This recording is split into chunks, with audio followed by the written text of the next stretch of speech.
The doors to the Viridian Tea House are open once more. Hello, everyone. I'm just going to be honest. I'm not in the best of moods today. Just had to take care of some matters and still kind of feeling the effects of it. So today's video is going to be a little bit more low-key, but I'm still happy to talk about these books and talk about tea with you. So if you don't mind, yeah. Anyway, so in terms of books, the first book I like to talk about is, and before I go on, many thanks to Arapahoe and Denver libraries for having such amazing collections to choose from. And I'll tell you something, I hate the fact that my book purchasing has gone down big time, but I've been exposed to quite a number of books, so I kind of give and take a little bit. Anyway, the first book is called The Unreality of Memory and Other Essays by Elisa Gabbert. And this was very much, it is a collection of essays, but very philosophical. Really pause and makes you think and makes you reflect on subject matters that you kind of took for granted, or you thought it was one way, but actually there's another perspective. So let me just read the back of it for you. We stare at our phones. We keep multiple tabs open. Our chats and conversations are full of the phrase, "Did you see?" The feeling that we're living in the worst of times seems to be intensifying alongside a desire to know precisely how bad things have gotten, while each new catastrophe distracts us from the last.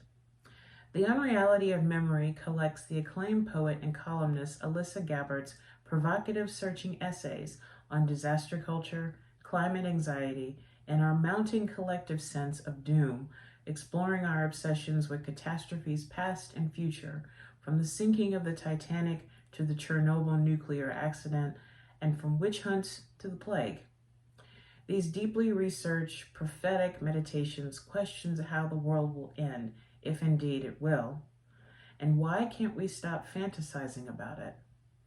Can we avoid repeating history? Can we understand our moment from inside that moment? The Unreality of Memory offers a hauntingly perceptive analysis of our new ways of being and a means of reconciling ourselves to an unreal new world. And about Elisa Gabbert, her previous collections of poetry, essays, and criticism include The New Word, Pretty, a New York Times editor's pick, Le Bleu, or the Judy poems, The Self Unstable, which was named one of the best books of 2013 in The New Yorker, and The French Exit. Her writing has appeared in the New York Times Magazine, the New York Review of Books, the Guardian Long Read, London Review of Books, A Public Space, the Paris Review, and many other publications. She lives in Denver.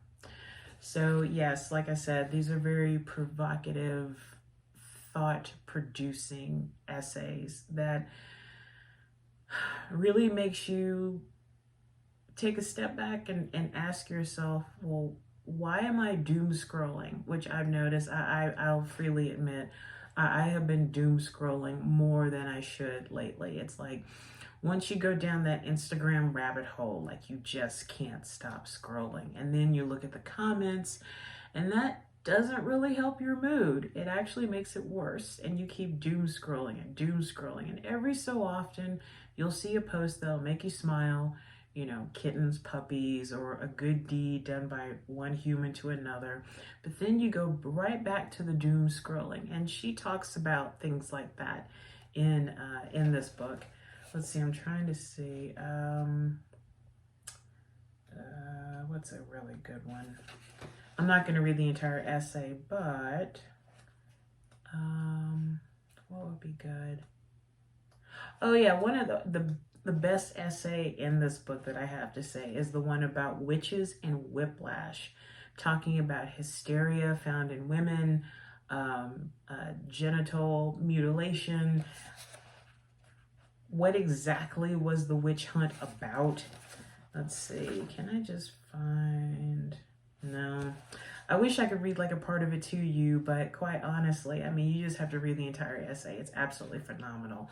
But so the subject matters, I can read that. Let's see, magnificent desolation, doomsday pattern, threats, big and slow, the great mortality. Part 2 is the little room or the unreality of memory, the vanity project, witches and whiplash, sleep no more, true crime, I'm so tired, in our midst, and the epilogue, the unreality of time.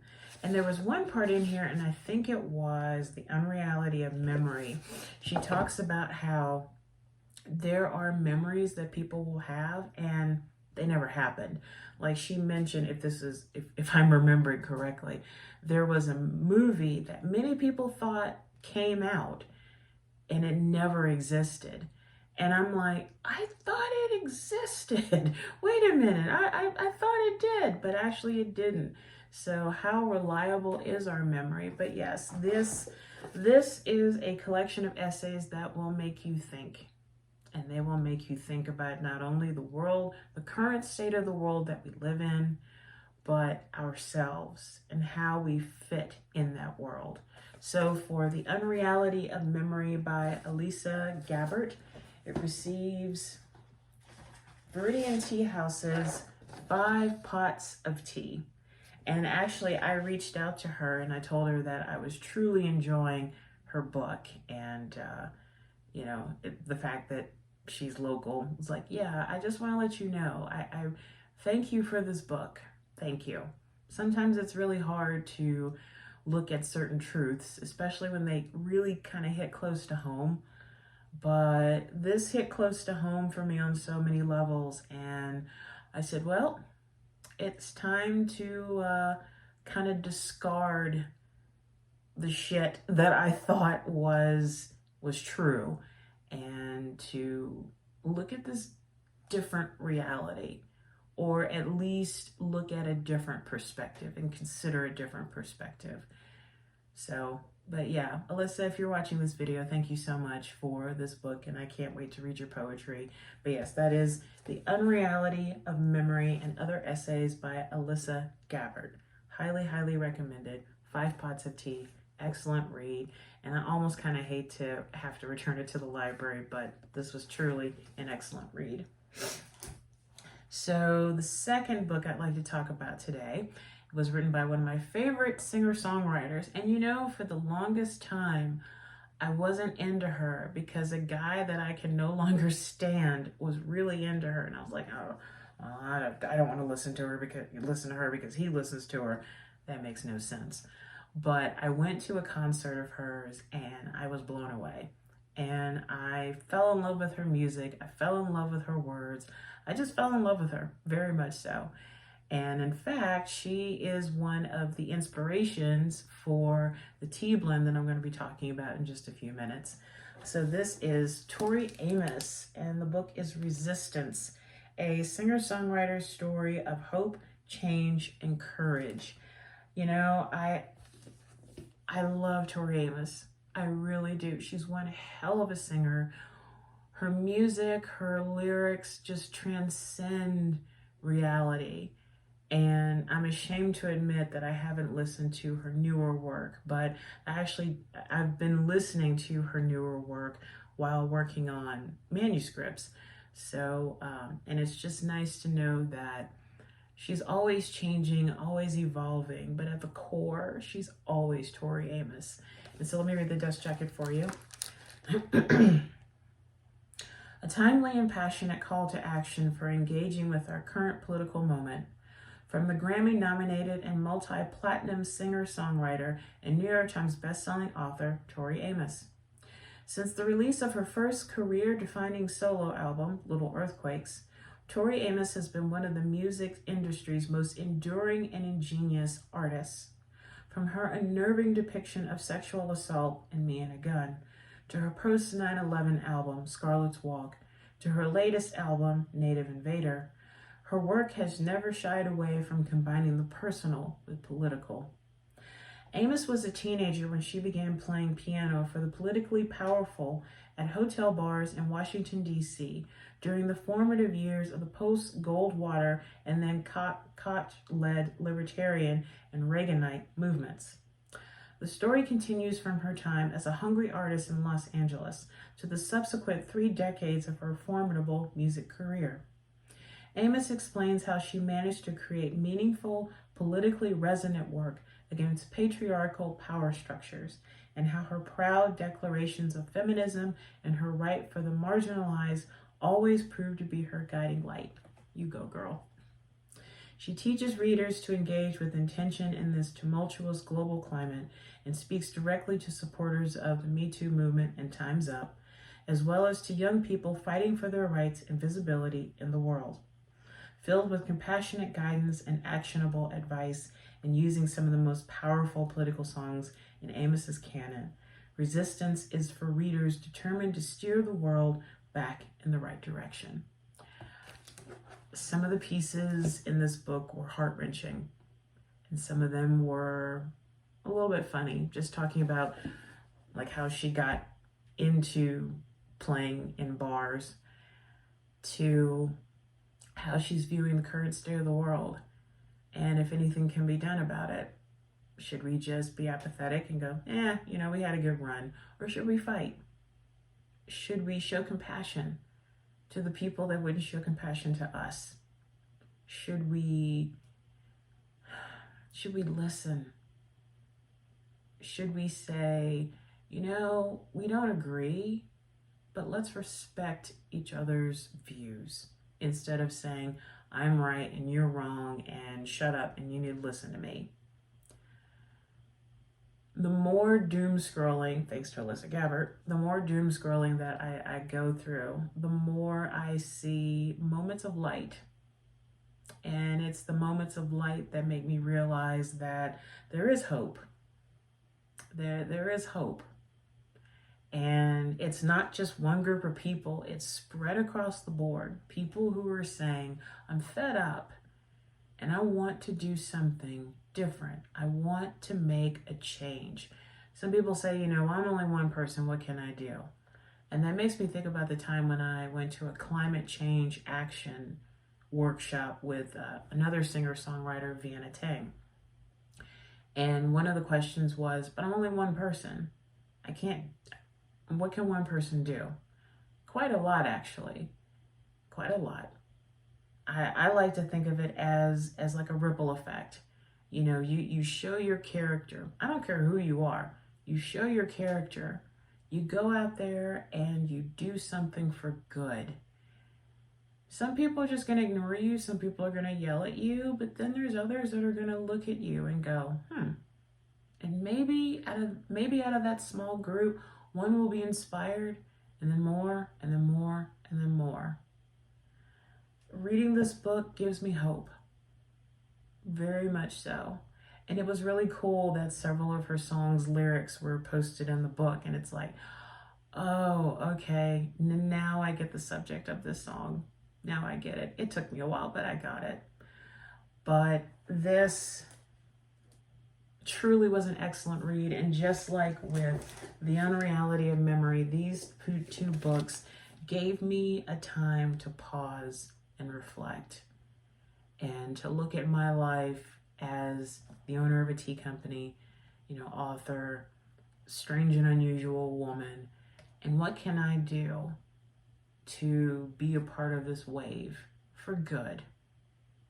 Not saying I'm right and you're wrong or any of that, but just showing up fully with your character. So for Resistance by Tori Amos, many thanks to Denver Public Library, I give this 5 pots of tea from Viridian Tea House.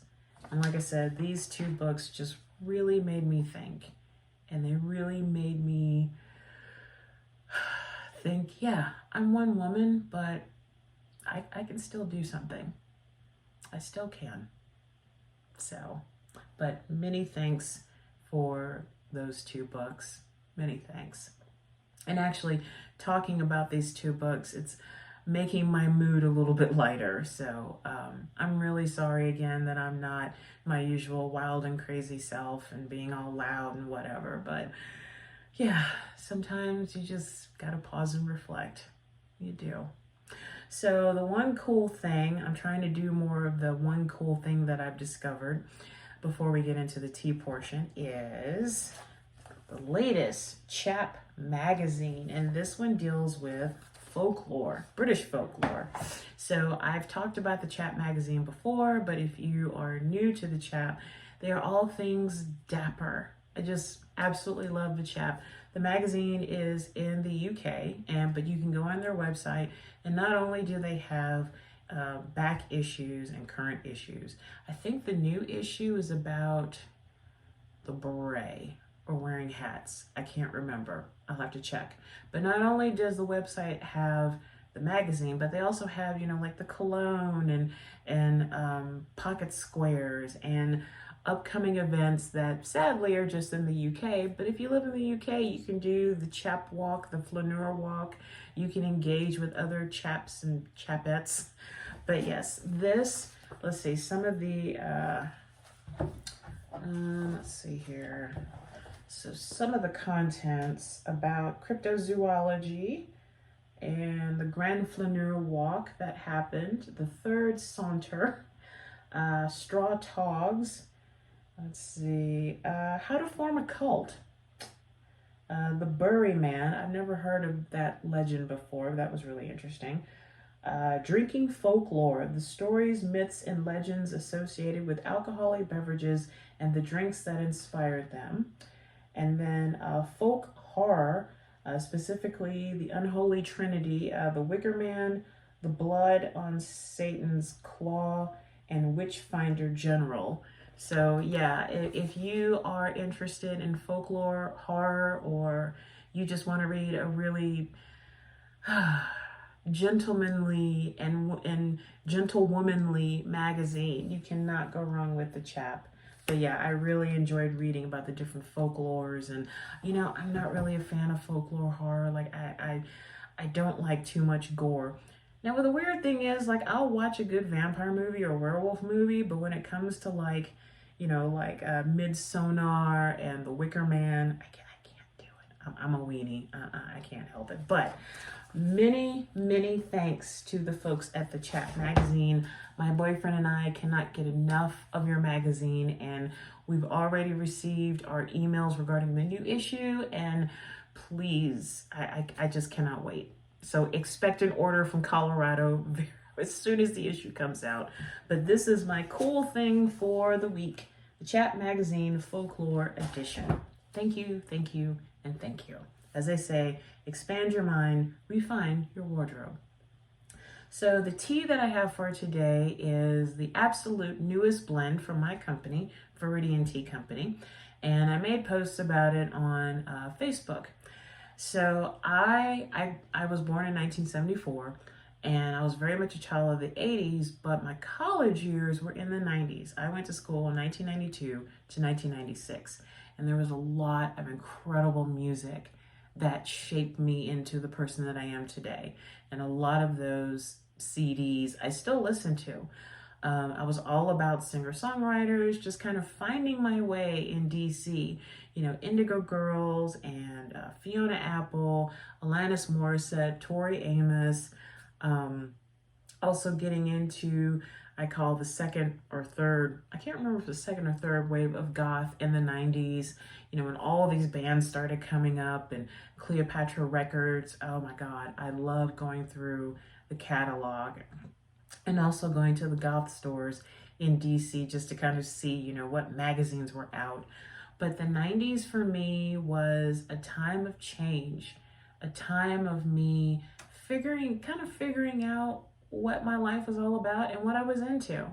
And so many years later,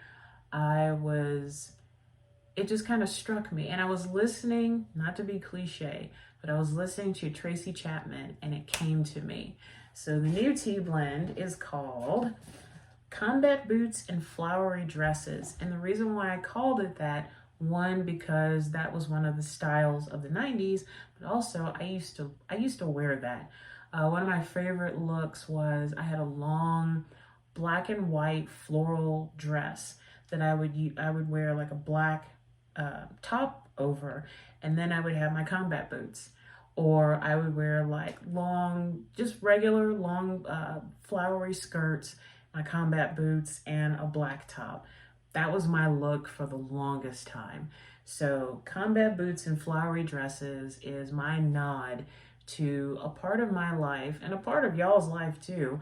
In dealing with the 90s, there was just so much that came from that decade. And it's just nice to kind of be like, yeah, I remember that album, or yeah, I remember that look, and yeah, I remember dressing up in grunge, and yeah, I remember this, and yeah, I remember that.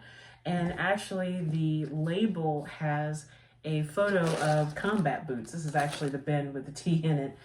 So the ingredients are Tumoy purple tea. And for those of you who don't know, I only get my purple tea from one company, Asami Tea in Arkansas. You guys are amazing. Fennel, lemon balm, and yarrow.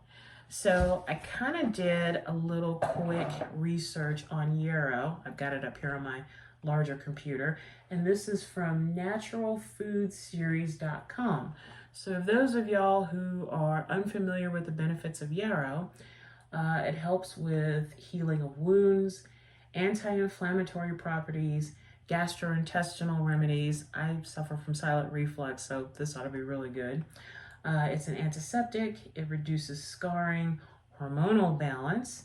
Let's see. Blood pressure management, asthma, curing colds, skin treatment. And as they say on here, this is from their website, in a nutshell, it is an exceptional plant that has healing properties superior to conventional medicine. Adding it to teas, soups, and sauces can add a bittersweet flavor to your food while providing you a treasure of health. But once again, that website is naturalfoodseries.com. Thank you very much for that page on yarrow. So I brewed myself a pot. I let it steep for about 5 to 6 minutes. What's really cool is that because the base is purple tea, it's got like a purplish kind of color to it. So my first time trying combat boots and flowery dresses made by me.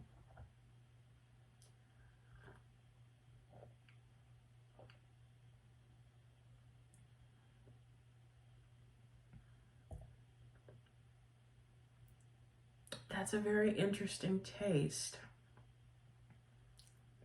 It kind of reminds me of like, not really chicory, but something kind of earthy. There's something very earthy about this blend.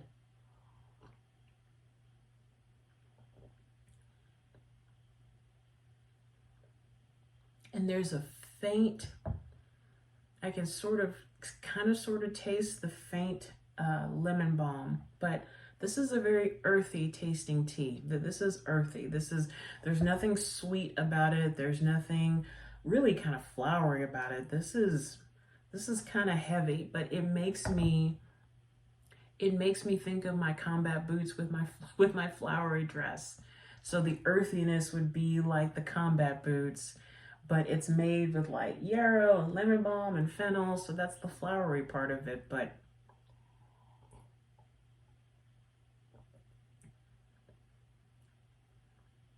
so I'm gonna try this with just a little bit of sweetener off the video, but this is a very earthy tea. This is quite earthy. Earthy, flowery. Yeah, not bad. This may not be to everyone's liking. This may not be, but I really kind of like this. Not bad. Not bad at all. So, well, before I wrap up, I'm going to do the breathing guided meditation. And please make sure that you have a cup of water or your favorite tea nearby. And if you're ready, let's begin.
And now let's end this meditation with a deep breath in through the nose and out through the mouth.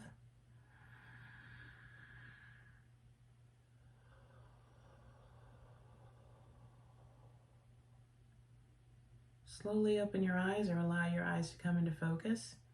And now have a sip of your tea or water.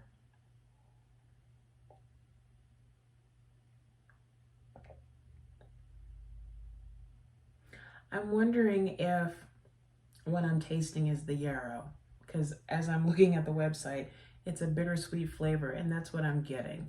So yeah, I think it's the yarrow. So this may not be for everyone, but quite honestly, I really kind of like it. It's not too bad. It's pretty good. But yeah, so my new blend is called Combat Boots and Flowery Dresses. It's a bittersweet, earthy flavor, so you might want to add honey to it. Maybe sugar, depending on what kind of sweetener you use. And I will have this for sale through my Etsy store and also at future events, which, by the way, I'm still a vendor at the Wheat Ridge Farmers Market every Wednesday from 5 to 8. We usually pack up around 7:45. This Saturday, I will be at Golden Farmers Market. The hours are from 8 until 1. And then I just got confirmed to be a vendor at the Denver Magic Makers Market event in September. And as the date gets closer, I'll start talking about it more and more, and I'll put it on the website. So that's all I have for today. Many thanks to Elisa Gabbert and Tori Amos, and also to the lovely folks across the pond at the Chap magazine, and to you guys for watching these videos. And once again, my apologies that I'm not 100%, but you know, it's just nice to do these videos, and I feel a little bit better. I really do. So from me to you, take care of yourself and each other. Raise your teacup high, and always remember that to drink tea is to enjoy life. I'll see you soon. Bye for now.